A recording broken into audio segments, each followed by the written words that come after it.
ಕೋಗಿಲೆ ಕೂಗಿತಂದರೆ ವಸಂತ ಮಾಸ ಬಂದಂತರ್ಥ. ಈ ಅನಿಲ್ ರಾಜ್ ಮನಸ್ಸು ಮಾಡಿದರೆ ಒಂದು ಹೆಣ್ಣಿನ ಶೀಲ ಸರ್ವನಾಶ ಆದಂತರ್ಥ.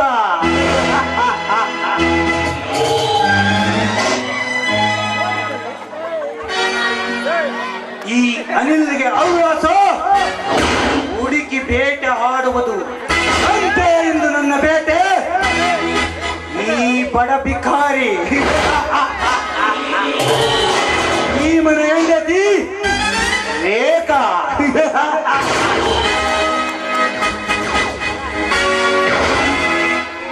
ರೇಖಾ, ಏ ರೇಖಾ,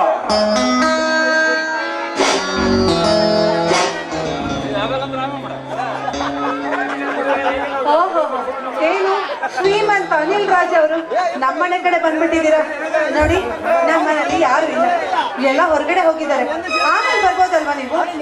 ಯಾರು ಇಲ್ಲದ ಹೊತ್ತು ಸಮುದ್ರದಲ್ಲಿ ಸಿಗುವ ಮುತ್ತು ಇಂದು ನೀನಾಗಬೇಕು ನನ್ನ ಸ್ವತ್ತು. ಏನ ಮಾತಾಡ್ತಾ ಇದೀಯಾ? ಅಂದ್ರೆ ನಿನ್ನ ಮಾತಿನ ಅರ್ಥ ಮುಗಿಸಿ ಹೇಳಲು ನಾನಿರುವ ಚಿನ್ನ. ರೇಖಾ, ಬಡವನ ಗುಡಿಸಿನಲ್ಲಿ ಹಂಬಲಿ ಉಂಡು ಪಟ್ಟಿನ ಚೀಲದಲ್ಲಿ ಮಲಗುವ ನೀನು ಇಂದು ನಾನು 7 ಗಂಟೆ ಕೇಳಿದರೆ ನೀನಾಗುವೆ ಈ ಕುಬೇರನ ರಾಣಿ. ಕಟ್ಟು ರೊಟ್ಟಿನ ತಿಂದ್ರು ಮಾನವಂತವ್ರ ಮನೆಯಲ್ಲಿ ನಾನು ಬಾಳ್ತೀನಿ ಹೊರತು ನಿನ್ನಂತವನ ಸಂಘವನ್ನ ಬಯಸಿ, ನಿನ್ನಂತ ಕಟುಕರನ್ನ ಬಯಸಿ ನಾನು ಕರ್ಮದ ದಾರಿನ ತುಳಿಯೋದಿಲ್ವೋ?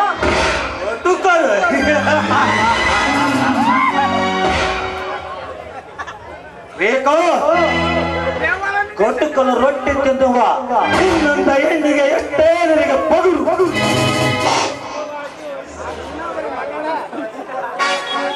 ನೋಡೋ, ಕಟುಕರಾಗಿದ್ರು ನಾವು ಮಾನವಂತವರಾಗಿ ಬಾಳ್ತೀವಿ. ನನ್ನ ಗಂಡನಿಗೆ ಬಾಳ್ಬೇಕು ಅಂತ ಇರೋಣ ಕಣೋ. ನಿನ್ನಂತ ಗಂಡಸಿನ ಪಕ್ಕದಲ್ಲಿ ಮಲ್ಗೋದಕ್ಕೆ ನನಗೆ ಹೆಂಗೆ ಆಗುತ್ತೆ?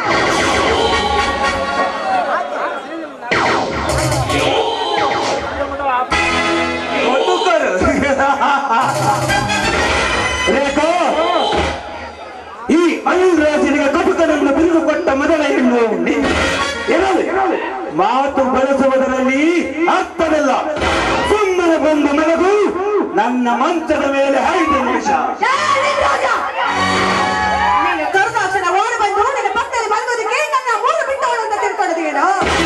ನೋಡೋ, ಜೀವನ ಪೂರ್ತಿ ಜೊತೆ ಬಾಳ್ಬೇಕು ಅಂತ, ಗಂಡನ ಗಂಟೆ ಆಗ್ಬೇಕು ಅಂತ ಅನ್ಕೊಂಡ್ರೆ ಕಣೋ ನಾನು. ರೇಖಾ, ಗರತಿ ನೀನೆಂದು ಗರಿಗದರೆ ಹೇಳಬೇಡ ನನ್ನ ಮುಂದೆ. ಯಾಕೆಂದರೆ ಈ ಹೆಸರಿಗೆ ಮಾತ್ರ ತಾಳಿ. ಆದರೆ ಗಂಡನ್ನು ಕಣ್ಣು ತಪ್ಪಿಸಿ ಪರಪುರುಷರ ಸಂಘದಲ್ಲಿ ಬರೆಯುವ ನಿಬ್ಬಂತ ಕಾವ್ಯರಿಷ್ಟಿಲ್ಲ ಈ ಕಲಿಗಾಲದಲ್ಲಿ. ಮಾಡಿಕೊಂಡವನು ಬಡವನಾದರೆ ಮನಸ್ಸಿನಲ್ಲಿ ಹಣದ ಆಸೆಯನ್ನು ಹಚ್ಚಿ ಹಣಕ್ಕಾಗಿ ಸೆರಗಾಸುವ ಹೋಗಲಾಡಿ ಗೊತ್ತಿಲ್ಲ ಈ ಕಲಿಗಾಲದಲ್ಲಿ. ಈಗಿರುವಾಗ ನೀನ್ಯಾವ ಗರತಿ? ಈಗೆಲ್ಲ ಹಣದ ಹುಚ್ಚು ಹಿಡ್ಕೊಂಡಿದೆ ಕಣೋ. ಅಲ್ಲ, ಇಷ್ಟೆಲ್ಲ ಒಂದು ಹೆಣ್ಣಿನ ಬಗ್ಗೆ ಕೆಟ್ಟದಾಗಿ ಅವಹೇಳವಾಗಿ ಹೇಳ್ತಾ ಇದೆಯಲ್ಲ, ನೀವು ಗಂಡಸರು ದೊಡ್ಡ ಸಾಧಕರ. ನಿನ್ನಂತ ಗಂಡಸರನ್ನ ನಾನು ಎಷ್ಟು ಜನ ನೋಡಿಲ್ಲ. ಪಾಪ ಹೆಣ್ಣು ಮಕ್ಕಳು ಮನೆಯಲ್ಲಿ ಮುದ್ದಾಗಿರೋ ಹೆಂಡತಿ ಇದ್ರು ಕಂಡ ಹೆಣ್ಣು ಮಕ್ಕಳನ್ನ ಬಯಸ್ತಿರಲ್ಲೋ, ಮರದಲ್ಲೇ ಕಾಮಕ್ಕಾಗಿ ಮಲಗ್ತೀರ. ದಾರಿ ಹೋಗ್ತಾ ಇರೋ ಹೆಣ್ಣು ಮಕ್ಕಳನ್ನ ನೋಡಿದ್ರೆ ಜೋದು ಸುರಿಸ್ಕೊಂಡು ಅವಳ ಶೀಲನೆ ಮಾಡೋದಕ್ಕೆ ಪ್ರಯತ್ನ ಪಡ್ತೀರ. ನಿಮ್ಮಂತ ಕೆಟ್ಟ ಗಂಡನ್ನ ನಾನು ನೋಡಿಲ್ಲ ಅಂತ ತಿಳ್ಕೊಂಡಿದ್ದೇನೋ? ನೀನು ಇಷ್ಟೆಲ್ಲ ಮಾತಾಡ್ತಾ ಇದೀಯ ಅಂದ್ರೆ ನೀನೆಲ್ಲ ಕತ್ತೆ ಗಂಡಸ ಇರ್ಬೋದು. ಮಾತು ಮಿತಿ ಮೀರುತ್ತಿದೆ. ಹಣ ಹರಡಿದರೆ ಹೇಳಿದ ಜಾಗಕ್ಕೆ ಬಂದು ಮಲಗಿ ಸುತ್ತ ನೀಡಿ ಹೋಗುವರು ಇಂಥ ಸುರಸುಂದರಾಂಗಿಯರು. ನನಗೆ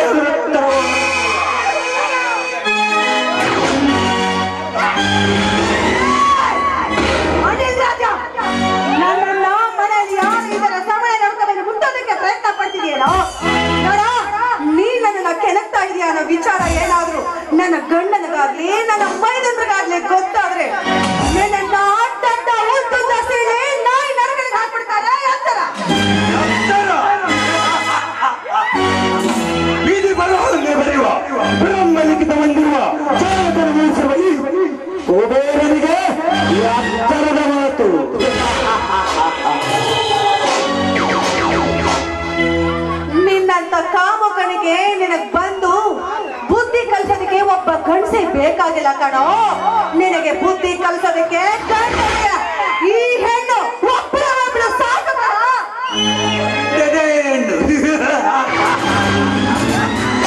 ಈ ಅನಿಲ್ ರಾಜನ ಅಂಗೈಯಲ್ಲಿ ಸಾವು ಬದುಕಿನ ಮಧ್ಯೆ ಹೋರಾಡುತ್ತಿರುವ ನೀನು ಗೊಂಡದೇ ಹೆಣ್ಣು.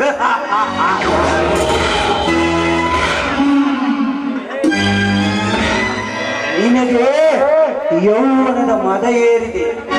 ಸ್ವಲ್ಪ ಹೊತ್ತು ನನ್ನ ಹುಡುಗಾಟಕ್ಕೆ ಸಿಲುಕಿದರೆ ತಿಳಿಯುತ್ತದೆ ನೀನು ಗಂಡನೇ ಹೆಣ್ಣಲ್ಲ, ಸುಖ ಕೊಡುವ ಹೆಣ್ಣೆಂದು.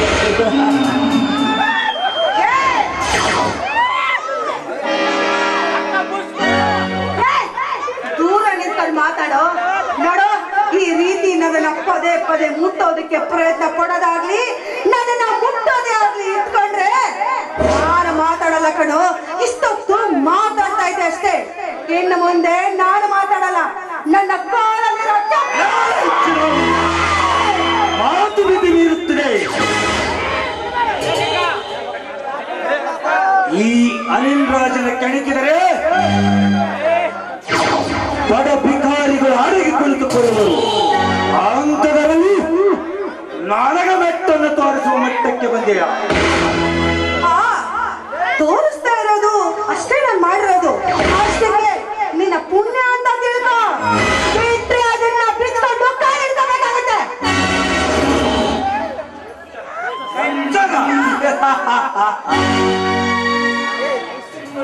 ರೇಖಾ,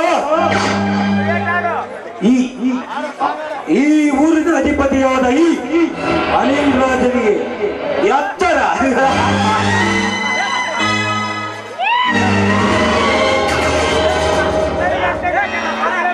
ರೇಖಾ, ಈ ಊರಿನ ಅಧಿಪತಿಯಾದ ನಮ್ಮಣ್ಣನಿಗೆ ಮೆಟ್ಟನ್ನು ತೋರಿಸುವ ಮಟ್ಟಕ್ಕೆ ನೀನು ಬೆಳೆದೆ ಅಂದರೆ ಹೀಗೆ ತೋರಿಸಬೇಕು ಹುಡುಗಾಡಿನ ದಾರಿಯನ್ನು.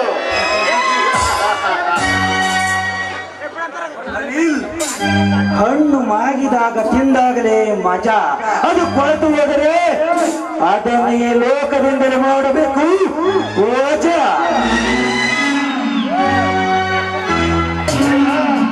ನನ್ನಣ್ಣನ ಮಾತಿನ ಅರ್ಥ ನಿನಗೆ ತಿಳಿದಿರಬೇಕು.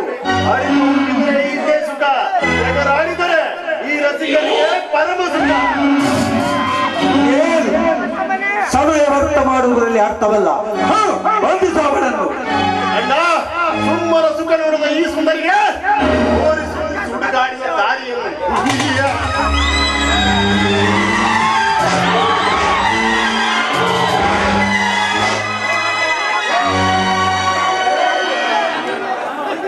ನಾವಿಬ್ಬರು ಒಟ್ಟಾಗಿದ್ದರೆ ಸ್ವರ್ಗ,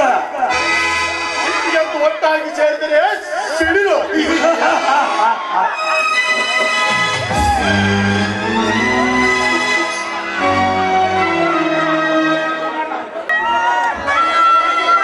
ರೇಖಾ, ರೇಖಾ, ನೀರ್ತಾ ರೇಖಾ, ಬೇಗ ಬಾರಿ. ಏನು ಮಾಡುತ್ತಿರುವೆ ರೇಖಾ? ರೇಖಾ,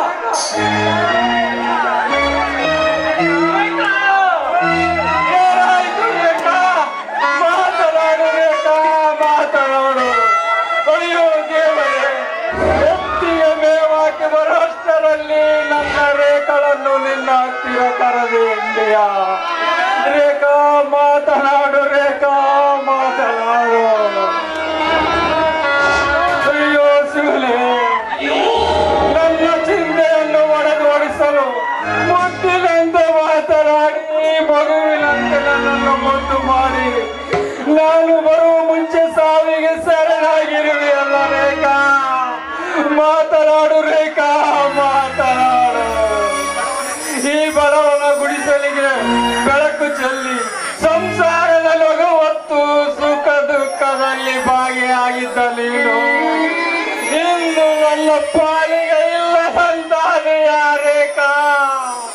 ಮಾತನಾಡು ರೇಖಾ, ಮಾತನಾಡು. ಅಣ್ಣ, ಅತ್ತಿಗೆ ಏನಾಗೀಗ?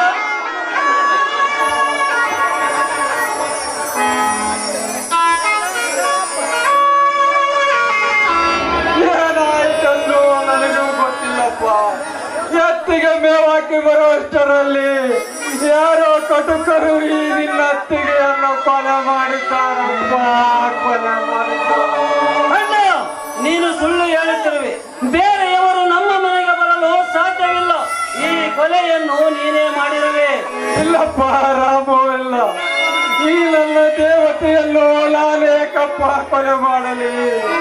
ನನ್ನ ಬಾಳಿಗೆ ಬೆಳಕಾಗಿ ಬಂದ ಈ ನನ್ನ ದೇವತೆಯನ್ನು ಸಾಕು ಮಾಡು ನಿನ್ನ ನಾಟಕವನ್ನು. ಅತ್ತಿಗೆಯನ್ನು ಚುಚ್ಚಿ ಸಾಯಿಸಿದ ಚಾಕು ನಿನ್ನ ಕೈಯಲ್ಲಿರುವುದನ್ನು ಮರೆತು ಮಾತನಾಡಬೇಡ. ಚಾಕು ಕೈಯಲ್ಲಿರುವುದು ನಿಜ ರಾಮು. ಯಾರೋ ನಿನ್ನ ಅತ್ತಿಗೆಯನ್ನು ಕೊಲೆ ಮಾಡಿದ್ದಾರಪ್ಪ. ನಾನು ಬಂದು ನಿನ್ನ ಅತ್ತೆಯಲ್ಲಿ ಹೊಟ್ಟಿದ್ದ ಚಾಕುವನ್ನು ಕಿತ್ತುಕೊಂಡು ಕೈಯಲ್ಲಿಡಿದ್ದೇನಪ್ಪ, ಕೈಯಲ್ಲಿಡಿದ್ದೇನೆ. ತುಂಬಾ ಚೆನ್ನಾಗಿ ಕಥೆ ಕಟ್ಟಿವೆ. ದೇವರಂತ ಅತ್ತಿಗೆಯನ್ನು ಕೊಲೆ ಮಾಡಲು ನಿನಗೆ ಮನಸ್ಸಾದರೂ ಹೇಗೆ ಬಂತಣ್ಣ, ಹೇಗೆ ಬಂತು? ಅಯ್ಯೋ ದೇವರೇ, ಎಂತ ಪರಿಸ್ಥಿತಿಗೆ ನನ್ನೆಲ್ಲರೂ ಹಾಕಿದೆಯಪ್ಪ.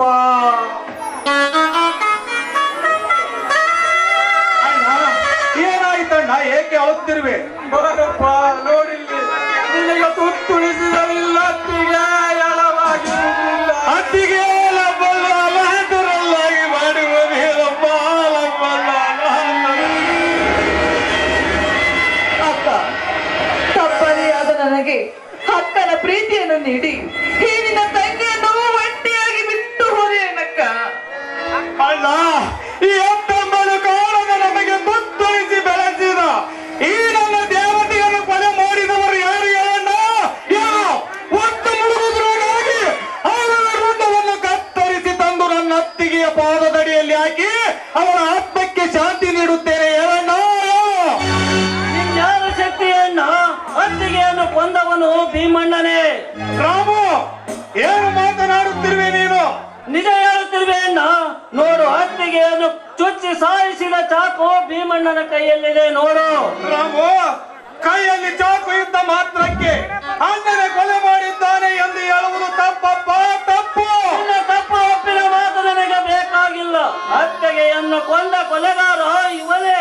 ರಾಮು, ದೇವರಂತಿರುವ ಈ ನನ್ನ ಅಣ್ಣನಿಗೆ ಇನ್ನೊಂದು ಸಾರಿ ನೀನು ಕೊಲೆಗಾರ ಎಂದು ಹೇಳಿದರೆ ನಿನ್ನನ್ನು ಶಕ್ತಿ ಅವನಿಗೆ ಹೊಡೆಯಬೇಡಪ್ಪ.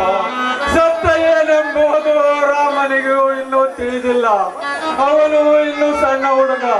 ಅವನಿಗೆ ತಿಳಿದಂತೆ ಮಾತನಾಡಲಿ. ಅವನ ಮೇಲೆ ಕೈ ಮಾಡಬೇಡಪ್ಪ.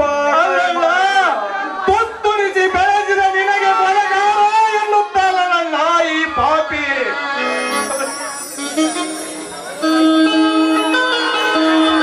ಭೀಮಣ್ಣ, ಇವರ ಅಣ್ಣ ರಾಯಶ್ ಇಲ್ಲ ಸರ್.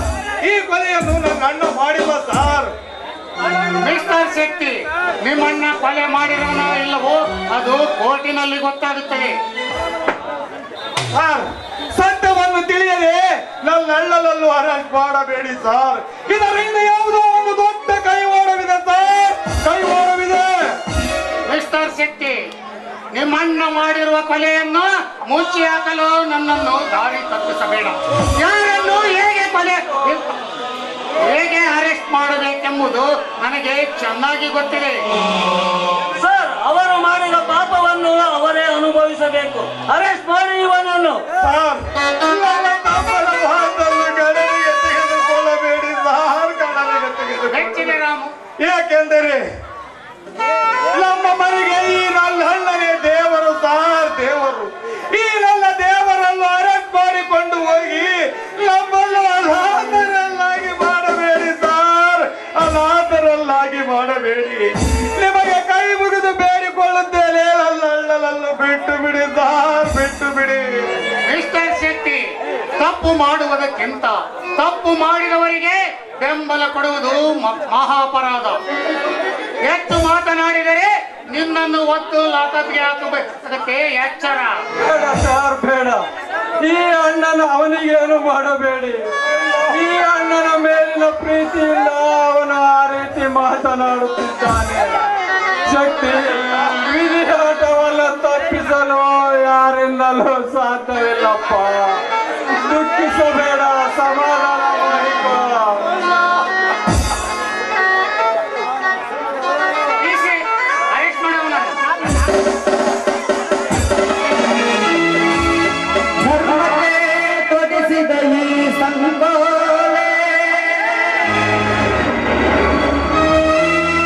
ಇದು ಯಾರ